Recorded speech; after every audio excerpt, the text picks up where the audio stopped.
De volta com o nosso Tribuna Amanhã. Que bom que você está aqui na sua quarta-feira junto com a gente. Um alô especial para a galera do YouTube que está acompanhando a nossa transmissão ao vivo. Beijão para vocês. Participem conosco também. Deixem seu comentário aí, porque agora o assunto é bom, hein? Vamos para o nosso bate-papo do dia, para a nossa conversa. Você aí de casa que está assistindo a gente é idoso? Tem algum idoso aí na sua casa? Então presta bem atenção que eu vou te fazer 3 perguntas. Caiu nos últimos 12 meses? Sofreu alguma queda no último ano, em casa, na rua? Tem medo de cair, o idoso que mora aí com você ou você que está ouvindo a gente? Sente instabilidade ao caminhar? Às vezes aquela perna um pouco trêmula, né? Aquele medo, aquele receio. Bom, se a resposta for sim para qualquer uma dessas perguntas que eu acabei de fazer, é hora de ligar o sinal de alerta. As quedas em idosos, pessoal, são mais comuns do que a gente imagina e podem afetar gravemente a mobilidade, claro, e a qualidade de vida, porque às vezes a recuperação ela é longa, é demorada. Vamos conversar aqui, deixa eu sentar na nossa mesa de café da manhã, porque eu estou super bem acompanhada aqui. Eu estou com o doutor Igor Vasconcelos, que é médico ortopedista. Bom dia, doutor Igor. Bom dia, é um prazer compartilhar com vocês aqui essa manhã.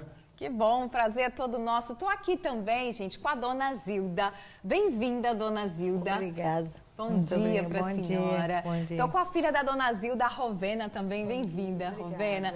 Pessoal, a gente está aqui para esse bate-papo porque a dona Zilda deu um susto em todo mundo, né, recentemente. Conta pra gente o que aconteceu, dona Zilda. A senhora caiu, estava em casa, estava no sítio, né? Você estava me adiantando aí se machucou. Eu estava na chácara e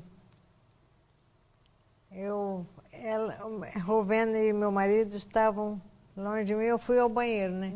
Que tem um banheiro na casa, em cima, mas tem escada. E tem um banheiro embaixo. Eu fui ao banheiro e quando eu fui atrás deles, tinha um relevo embaixo de um pé de cajá que eu pisei ali e caí. Eu gritei demais, Rovena, mas gritei. Quanto mais que eu pude gritar, eu gritava. Aí ela saiu correndo, eu falei, caí, Rovena. Ela falou, então levanta, mas eu falei, não consigo. Não conseguia levantar? Não, de jeito nenhum, eu falei, não consigo.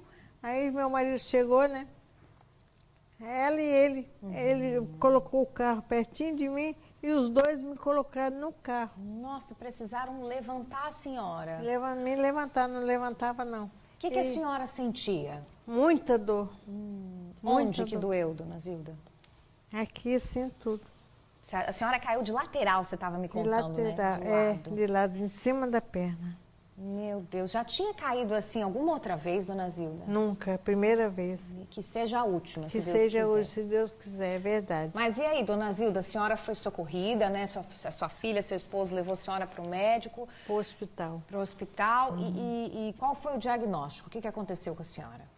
Primeiro me levaram para o... Foi para o Antônio Bezerra de Faria. Aí me levaram para tirar o raio-x, né? Aí confirmou que eu tinha fraturado o fêmur. Nossa, dona Zilda. Fraturou o fêmur. Rovena, imagina o desespero de vocês em casa, né? Caiu, você vê a pessoa pedindo ajuda ali, você imagina, uma queda, escorregou, acontece, né? Qualquer um pode acontecer. Porque na hora que quando a gente escutou ela gritando, eu vi que ela estava caída e falei, pai, ela caiu. E a gente, a princípio, a gente achou que tivesse tudo bem. Tudo bem. E ela falou assim, tentei levantar, não consegui, estou sentindo muita dor. E aí a gente já ficou assim, não sabia que tinha sido fêmur, mas alguma coisa ruim tinha acontecido. E naquele desespero, eu e meu pai tentamos socorrer. A gente na hora não lembrou de ligar para a SAMU, nem nada, né? No desespero assim, a gente só quer ajudar. Sim, só quer ajudar. Ele pegou o carro, tentou manobrar o mais próximo dela e ele pegando de um lado e eu do outro e ela sentindo dor, porque qualquer movimento sentia muita dor. E dali a gente já foi direto para o hospital. Chegando lá, as técnicas, as enfermeiras já pegaram ela, já levaram para o raio-x que logo constatou que tinha sido fratura. E a gente já imaginava que tinha sido uma fratura mesmo, só não sabia do quê. O que era? E até foi o doutor Igor, né, que ele logo falou assim, ó, tem que operar, né? Teve que fazer cirurgia, então? Cirurgia. Não tinha outra forma de tentar curar ali o fêmur, né? Tinha só com cirurgia, é uma cirurgia que é delicada pela idade. E aí foi aí do desespero começou a entrar a preocupação, lógico, né? Lógico. Porque sempre cirurgia em idoso é muito complicado. A gente tinha muito medo, né, de ter alguma complicação, que não tem jeito, né? Mas aí, graças a Deus, ela fez o tempo lá, fez os exames, que estava tudo bem, podia operar. Operou e, assim, na mesma semana, ela caiu no sábado, operou numa quarta, teve alta no domingo. Oh, que coisa boa. Isso. E aí, na semana seguinte, até o doutor Igor já tinha liberado ela para fazer já a fisioterapia. Já podia fazer. Que bom. A gente já vai voltar a falar com vocês sobre esse processo de recuperação que é super longo, né, doutor Igor? O senhor que atendeu aqui a dona Zilda. Dona Zilda nunca tinha caído e aí me leva uma primeira queda tão grave como essa. Né? Mas quando a gente vê a dona Zilda assim, ela ativa, né, fazer as coisas dentro de casa, qual que é a principal causa? A gente pode apontar aí os principais motivos para que os idosos, assim como a dona Zilda, caiam assim dentro de casa, uma queda simples que acabou sendo grave, né? Sim, vamos lá.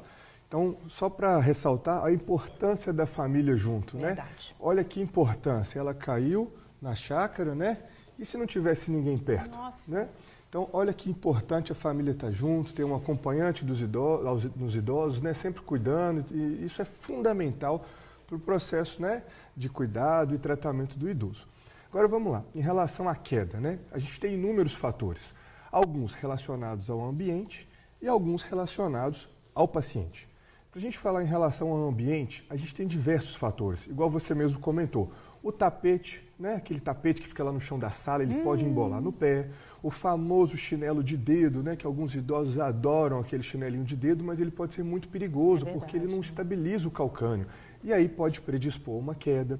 A gente tem os pets. Eu adoro pet. Eu mesmo tenho um lá de 30, uma bola de pelo de 30 quilos. Mas eles podem muitas vezes entrelaçar nas nossas pernas, derrubar a gente no chão. Ou então eles cochilam ali atrás da gente levanta e não percebe. Então quem tem pet em casa tem que ficar muito atento. E a maioria das quedas acontecem em ambientes familiares, ambientes comuns. É dentro da casa, é na própria escada de casa, é no banheiro, aquele piso escorregadio, né? A gente também tem as escadas que não tem um antiderrapante, sabe? Então é fundamental proteger ali as escadas com as fitas antiderrapantes, o corrimão. Tem que ter um corrimão. Isso. Outro detalhe também é o ambiente escuro, sabe? Que muitas vezes o paciente, muitas vezes o idoso ou quem já está com uma diabetes descompensada, acorda no meio da noite para fazer aquele xixizinho da noite e aí acorda no quarto escuro. E aí o que pode acontecer? Uma queda. E aí é importante ter uma luminária ao lado da cama, o interruptor próximo à cama, para que a pessoa possa levantar, né, num ambiente claro, com segurança. Então isso a gente falou das coisas do ambiente. E aí também tem os fatores relacionados ao paciente, né? Muitas vezes o paciente ou ele tem uma sequela de AVC, por exemplo, então ele já tem uma fraqueza naquela perna, aí já fica mais fragilizado. Com certeza. Muitas vezes a gente atende o paciente também, ele chega lá com aquela lista cheia de remédio, sabe? Você nem sabe mais para que está usando aquele remédio, só vai renovando a receita, renovando e vai tomando, e não tem aquele acompanhamento próximo do médico. Então, a polifarmácia. Então, esse uso abusivo de remédio, que muitas vezes já podia ter sido retirado, um remédio que já não faz mais efeito no organismo do idoso, aquilo pode predispor à queda, alguns remédios para dormir, sabe? Então, ele acorda meio grogue no dia seguinte. Meio tonto, e aí meio tonto, Outro detalhe, o óculos com o grau desatualizado. Então, aquele óculos antigo, né? E aí não consegue adaptar aos ambientes porque o óculos já está vencido, né? A lente já está vencida. Com outro certeza. fator de queda também. A perda muscular, que pode vir com a idade, com o tempo. Então, são diversos fatores. E a conjunção desses fatores pode levar a uma queda, né? E aí, graças a Deus, no caso da Zilda, deu tudo certo, né? Graças a Deus, dona Zilda. Mas, infelizmente, em alguns casos pode haver fatalidades. Com certeza. Dona Zilda, antes da senhora cair, A senhora sentia fraqueza nas pernas? Tinha algum sintoma? Olha, antes da minha queda, eu tive um AVC, né? Ah, então a senhora já tinha dificuldade de locomoção? Um pouco.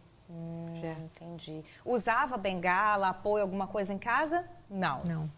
Só comecei a usar bengala depois do tombo. Entendi. O resto estava normal. Antes estava normal. Rovena, e Dona Zilda também pode falar, depois da queda veio a cirurgia, aí você falou já da fisioterapia. Isso. E o processo de recuperação não é fácil não, né, Dona Zilda? Muito lento. E o medo? Pior é o medo que faz a gente ficar parado, né? Eu tenho medo de andar, de cair de novo e machucar a mesma perna ou se não a outra. Aí fumou, né? Bem fumado. Rovena, você que está acompanhando de perto, é filha, né? E é normal, o doutor Igor também pode falar, ficar com esse receio, né, de voltar a andar. Primeiro começou na cadeira de rodas, né, depois da cirurgia, e depois foi evoluindo, né? Foi para o andador. Depois foi o andador, agora a bengala. Aí, se Deus quiser, eu vou largar a bengala muito cedo. Se Deus quiser, estou na torcida pela senhora também. Está fazendo fisioterapia ainda, Dona Zilda? Estou fazendo fisioterapia, mais de um ano já. Fazendo toda semana? E não pode faltar não, né? Porque esse pós-cirúrgico também é muito importante, né? Trabalhar a cabeça do paciente para que ele, aos poucos, perca esse medo, né? De voltar a viver, de andar. Mas tem gente que tem preguiça de fazer esse processo de recuperação. Fala, um ano de fisioterapeuta vai lá em casa. Ah, a fisioterapeuta vai na casa da senhora. Ah, não melhor, tem nem como né? escapar, né? Não tem nem pra onde fugir, Dona Zilda. Tenta escapar, mas não dá, não dá. Ela é pontual. Pontual, chega lá sempre no mesmo horário. Sempre no mesmo horário. Que legal. Às vezes fala, ela podia... Eu falo assim, hoje podia o Uliano não vir, né? Aí a Rovena fala, não, mãe, o Uliano tem que vir. Hoje tá tão frio, vontade de ficar embaixo das cobertas, nossa, né, Dona mãe, Zilda? demais. O doutor Igor, é legal a gente falar assim, né? Levar com leveza, mas não é fácil esse processo de recuperação, que envolve também a família inteira ali nessa cobrança, precisa fazer... Tem que ter esse compromisso, né? Realmente, não é fácil. Ninguém está preparado para quebrar o fêmur. Ninguém. Mas quando acontece, é uma fatalidade, né?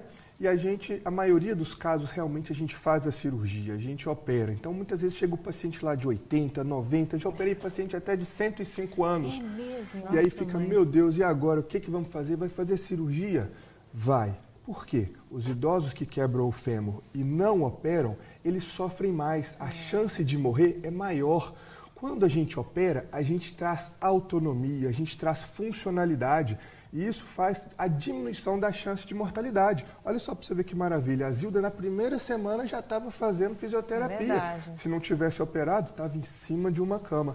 Então a fisioterapia também é fundamental para a reabilitação. Então a gente opera, dá condições para o paciente sentar, ficar de pé, voltar a andar e reabilitar. Só que essa reabilitação pode ser demorada, né? Em alguns casos pode demorar até 3 anos. E alguns pacientes podem ficar até com sequelas permanentes. Pode mancar um pouquinho, pode ficar dependendo da bengala. Mas no caso da Dona Zilda aqui, se Deus quiser, ela vai voltar à funcionalidade normal, né, Zilda? Isso aí, né, Dona Zilda? Doutor Igor, a Dona Zilda ela já tinha ali uma predisposição, ela já tinha uma dificuldade de locomoção, mas para quem está assistindo a gente em casa, que sinais que as pessoas devem estar atentas a esse idoso, ou às vezes não é só idoso que cai em casa não, tá, gente? Que pode indicar essa insegurança na hora de andar, na hora de subir uma escada, uma dificuldade, um degrauzinho que seja, que precisa de ajuda. Vamos lá. Então, uma das causas é a perda de força muscular, a fraqueza nas pernas. Então, quando a gente percebe que o idoso está tendo uma dificuldade de levantar da cadeira, tem que usar os braços, apoiar aquele esforço para levantar, quer dizer que está com perda de força muscular na região do quadril. Então, isso é um sinal de que ele está precisando de fazer um fortalecimento, uma fisioterapia, um pilates, uma musculação, né? Para poder ganhar massa muscular e ter essa segurança de poder fazer suas atividades no dia a dia. Outro sinal é aquela, igual você falou, aquela instabilidade, aquela segurança. Você olha para a pessoa andando, parece que ela vai cair a qualquer momento, sabe? Então também existe uma reabilitação para isso, são treinos funcionais que você faz para trabalhar o equilíbrio, né, essa instabilidade. Então está sempre atento a isso, tá olhando o idoso que está ali do nosso lado. Sim. Muitas vezes a gente acha que é normal cair, né? Que é da idade. Não é, a gente não pode tratar a queda com normalidade. E eu vou trazer um dado aqui importante. Acima de 60 anos de idade, que a gente considera o idoso, né? Tem alguns lugares que tá brigando para aumentar isso para 65, a classificação do idoso, né? Mas acima dessa idade, cerca de 30% pode cair ao ano, ou seja, 1 a cada 3 podem cair por ano. E acima de 80 anos, até 50%. Então, olha como que isso é importante, né?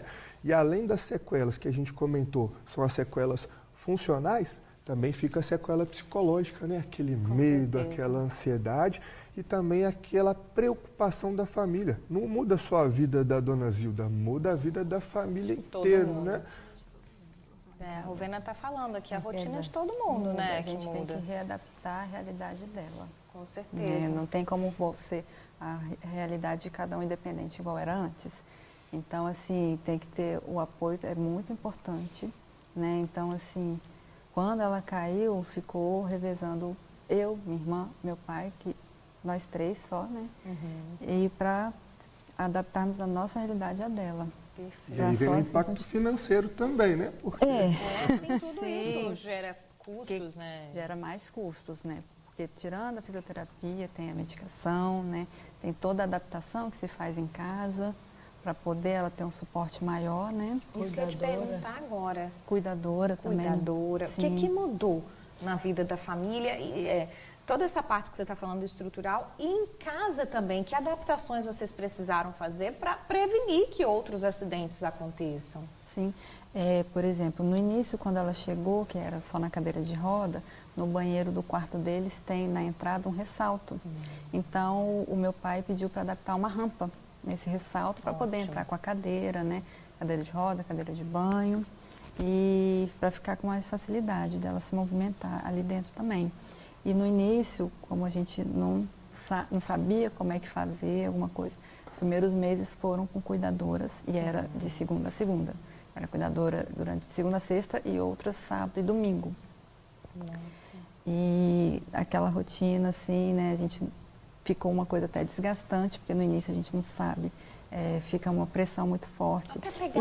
Até pegar o ritmo, a gente foi mudando os nossos horários de trabalho, o que dava para a gente fazer. Até porque mesmo tendo uma cuidadora, a gente também não deixava ela sozinha. A gente sempre fazia questão de um da família estar junto, sempre, né? Então a gente foi se readaptando e teve essas questões de adaptar algumas coisinhas igual a rampa dentro de casa, colocar alguém para ajudar também, né? Porque inevitavelmente uma hora não ia ter ninguém em casa, então a gente precisava de uma terceira pessoa, no caso a cuidadora, né? Para ficar com ela, isso. E mais a fisioterapeuta indo, né, toda semana. Não tem para onde fugir, tem para onde ela queria fugir. Tivemos que colocar uma cama a mais no quarto deles, né?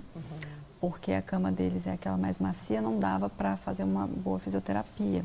Então colocamos uma cama box mais durinha, né? Para poder ela fazer tranquila. Perfeito. Muitas adaptações. Gente, nosso bate-papo está ótimo, a gente só tem 1 minuto, eu quero agradecer a presença de vocês, desejar aí uma boa recuperação. Daqui a pouco, Dona Zilda está correndo aqui, passando perto da gente, fazendo exercício físico. Eu vou jogar futebol.